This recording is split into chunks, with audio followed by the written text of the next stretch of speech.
Historia de la filosofía por Nicolás Abagnano, volumen 2, 105, parte quinta. La filosofía moderna de los siglos XVII y XVIII. Capítulo 6. Leibniz, 436. Vida y escritos. Si la doctrina de Spinoza es una doctrina del orden necesario del mundo, la filosofía de Leibniz se puede describir como una doctrina del orden libre del mundo. La diferencia entre las dos filosofías tiene su fundamento en la diferencia entre dos conceptos de razón. La razón es, para Spinoza, la facultad que establece o reconoce relaciones necesarias, mientras que para Leibniz es la simple posibilidad de establecer relaciones. Godofredo Guillermo Leibniz nació el 21 de junio de 1646 en Leipzig. Fue un niño precoz. Aprendió él solo el latín y consiguió muy pronto dar soluciones personales a los problemas que se debatían en las escuelas. Estudió jurisprudencia en Leipzig y en Altdorf, junto a Nuremberg, donde se graduó en 1666. Sus primeros escritos son precisamente la tesis para la consecución de sus títulos académicos, una discusión de principio individuae, varios escritos jurídicos y el Ars Combinatoria, en la que se anuncia ya su idea de un alfabeto de los pensamientos humanos y de una lógica organizada matemáticamente.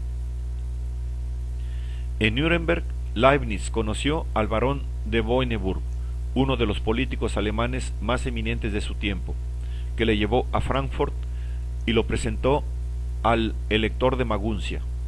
Leibniz escribe entonces el Nova Methodus en 1667, que es el más importante de sus ensayos jurídicos. En Maguncia obtiene el cargo de consejero del elector y lleva a cabo varios encargos científicos y políticos.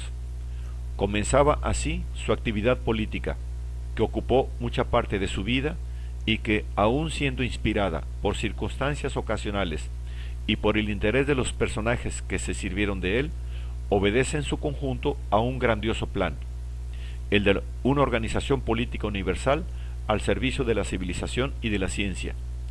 Entretanto, su actividad filosófica se dirige a problemas de orden teológica, lógico y sobre todo físico.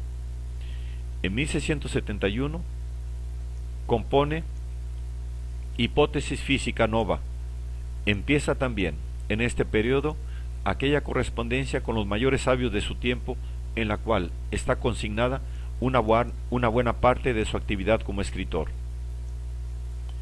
En 1672 Leibniz fue enviado a París con una misión diplomática que debía disuadir a Luis XIV de la proyectada invasión de Holanda, entusiasmándolo con la conquista de Egipto. El proyecto no tuvo suerte y se declaró la guerra contra Holanda. Leibniz consiguió permiso para residir en París, donde mantuvo relaciones con los hombres más importantes de la época.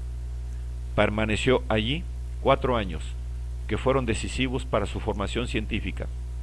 En Francia dominaba entonces el cartesianismo, pero Leibniz se interesó sobre todo por los descubrimientos matemáticos y físicos.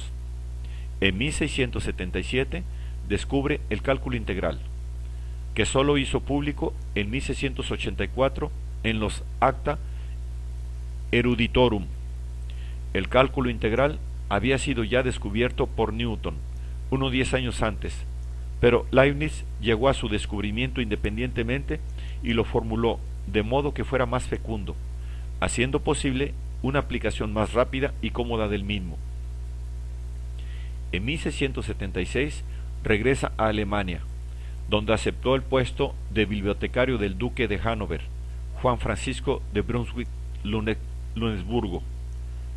En el viaje de París a Hannover conoció en La Haya a Spinoza, con el cual se entretuvo en largas conversaciones. Spinoza había entonces terminado su Ética, y por consiguiente las conversaciones con Leibniz no influyeron en él en absoluto. Pero Leibniz se encontró, en su entrevista con él, con doctrinas que eran directa y simétricamente opuestas a la suya.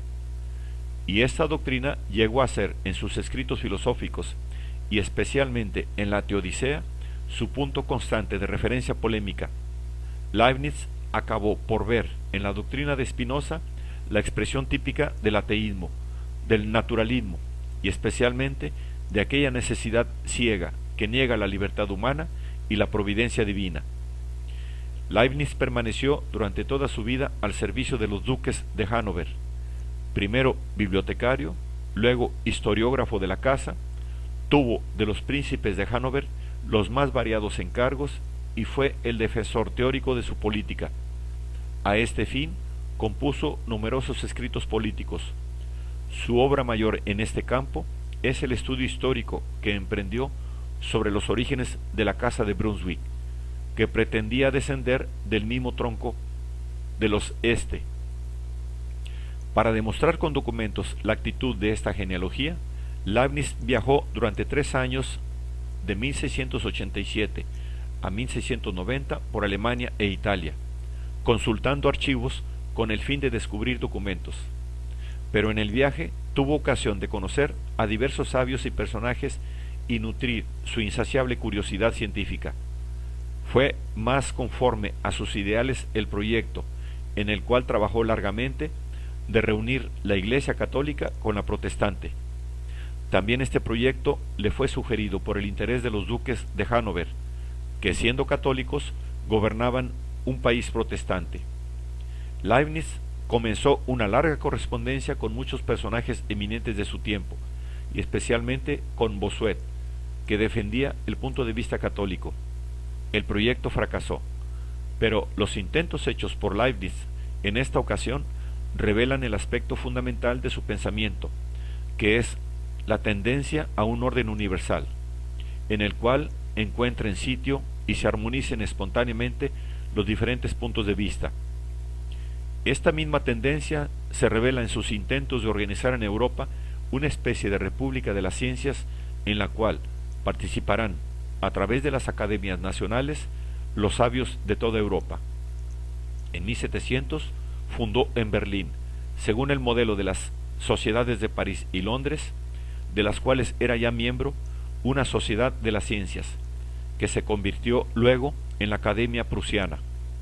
Después, habiendo sabido por medio de los padres misioneros, especialmente por Grimaldi, el gran interés por las ciencias demostrado por el emperador de China y los intentos realizados por los científicos chinos, pensó también en mantener contactos culturales con China. Cuando Pedro el Grande emprendió la renovación cultural de Rusia, Leibniz se convirtió en su consejero y proyectó para él las instituciones que debían hacer participar a Rusia en aquella organización universal de las ciencias que Leibniz patrocinaba. La investigación científica y filosófica constituían la actividad privada de Leibniz. Casi toda ella está consignada en su vastísima correspondencia y en breves ensayos publicados en las revistas de aquel tiempo. En 1684 publicó en los Acta Eruditorum el Nova Methodus pro maximis et minimus, en el cual daba a conocer su descubrimiento del cálculo integral. Entretanto, perseguía su ideal de una ciencia que contuviera los principios y los fundamentos de todas las demás, y determinara los caracteres fundamentales comunes a todas las ciencias y las reglas de su combinación. Los resultados a que Leibniz llegó en esos intentos se encuentran en varios manuscritos acerca de la Matesis Universalis, de los Initia Mathematica, etc. Los escritos filosóficos de Leibniz tienen casi todos carácter ocasional. En 1686 compuso el Discurso de Metafísica, un breve ensayo que es, sin embargo, el documento más importante de su pensamiento.